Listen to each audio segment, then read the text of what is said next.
दोस्तों आजकल हर कोई सेक्टर 15 द्वारका के बारे में सर्च कर रहा है और प्रॉपर्टी भी लोग द्वारका के अंदर ही देख रहे हैं, चाहे जिसका बजट सेक्टर्स के लिए हो सेक्टर्स में, और जो बिल्डर फ्लोर से लेना चाह रहे हो बिल्डर फ्लोर्स में।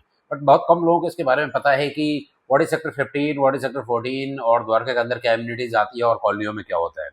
आपको पहले से पता है कि द्वारका की जो प्रॉपर्टी है, जो प्रॉपर्टी सेक्टर्स में आते हैं, वहाँ पर दो तरह की है, सीजीएचएस और डीडीए की प्रॉपर्टी है। They are very costly.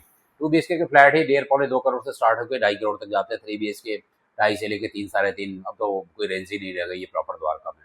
और बिल्डर फ्लोर्स की बात करते हैं तो ये एनएसयूटी के अपोजिट वाला एरिया आता है, जहाँ सेक्टर 15 प्रपोज था, बट ये बन नहीं पाया बिकॉज की जो लैंड ऑनर्स थे उन्होंने प्रॉपर्टी की जो कंपनसेशन होती है लैंड पुलिंग के टाइम में गवर्नमेंट से, तो वो ली नहीं। तो ये सारी प्रॉपर्टी पूरी ही लीगल है और गवर्नमेंट की तरफ से इसको एनओसी मिली हुई है, रजिस्टर्ड कॉलोनी है। और डीडी की तरफ से यहाँ पे कन्वेंस डीड भी होता है, जो प्रॉपर द्वारका के फ्लैट खरीदते हैं तो सेम प्रॉपर्टी मिलती है, तो there is no issue with this. आप यहाँ पर तो बहुत सारे लोगों की कॉल आती रहती है दिल्ली के हर एरिया से जिनका जैसा बजट है। और आपको पता ही है द्वारका के एरिया में सारी जो सेंट्रल गवर्नमेंट की योजनाएं, चाहे भारत बंदना पार्क हो या वो मैक्स बना रहा है जो क्रिकेट स्टेडियम इंडोर लेके आ रहा है, और भी कई सारी चीज़ें, एलडे को अपनी नई सोसाइटी लॉन्च कर रहा है, और साइकिलिंग ट्रैक है 16-17 किलोमीटर का ऑल ओवर द्वारका में। तो काफ़ी सारी ऐसी चीज़ें आपको मिल जाती है, सारे स्टेट गेस्ट हाउस आ रहे हैं, एम्बेसी आपका शिफ्ट होकर द्वारका आ रहा है, एयरपोर्ट आपका पास है, तो एम्यूनिटीज़ और गुड़गांव जाना, this is the most important part, क्योंकि मोस्ट ऑफ द पीपल जो इस साइड रहते हैं उनका कम्यूट द्वारका से गुड़गांव की तरफ ही है।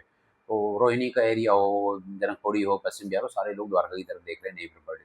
तो मैं आप लोग को बताना चाहता हूँ कि there is no issue with this area.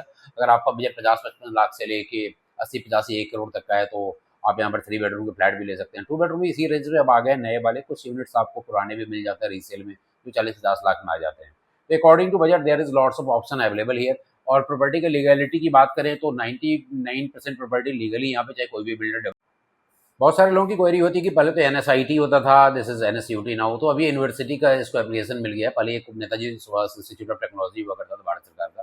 तो इसके जस्ट अपोजिट का जो एरिया है दैट्स कॉल्ड सेक्टर 15। ये प्रॉपर डीडीए की नहीं है, मैं आपको फिर से बता दूं, यहाँ पे सारी कॉलोनीज बन गई over the times, private builders ने डेवलप किया, अलग अलग बिल्डरों ने। प्रॉपर्टी काफ़ी अच्छी है, लोकेशन अच्छी है, यहाँ की गलियाँ बिल्कुल खुली है, और कनेक्टिविटी काफ़ी अच्छी है। वेगस मॉल 700-800 मीटर के डिस्टेंस पे आ जाता है, इस्कॉन टेम्पल आपका 500-700 मीटर, और भी लोकल जो भी सोशल एमिनिटी जैसे स्कूल, हॉस्पिटल्स, वेंकटेश्वर, मैक्स, आकाश हॉस्पिटल, मणिपाल, सारे 1-2 किलोमीटर के रेंज में है। अच्छे स्कूल, डीपीएस हो जाए, जेडी गोयनका, बाल भवन, वॉट एवर, सब कुछ 1-2 किलोमीटर के डिस्टेंस में आ जाता है। तो रहने के लिए एक आइडियल एंड परफेक्ट प्लेस है। अगर आपको किसी भी तरह की कोई क्वेरी हो, कोई कंफ्यूजन हो, तो you can connect us Dwarka luxury home. हमारी टीम हम असिस्ट करेगी आपको to get your dream home. So thank you, thanks for watching. I hope कि आपको ये वीडियो काफ़ी अच्छी लगी होगी और आपको इस एरिया के बारे में थोड़ा सा आइडिया तो मिला ही होगा। तो thank you, thanks for watching.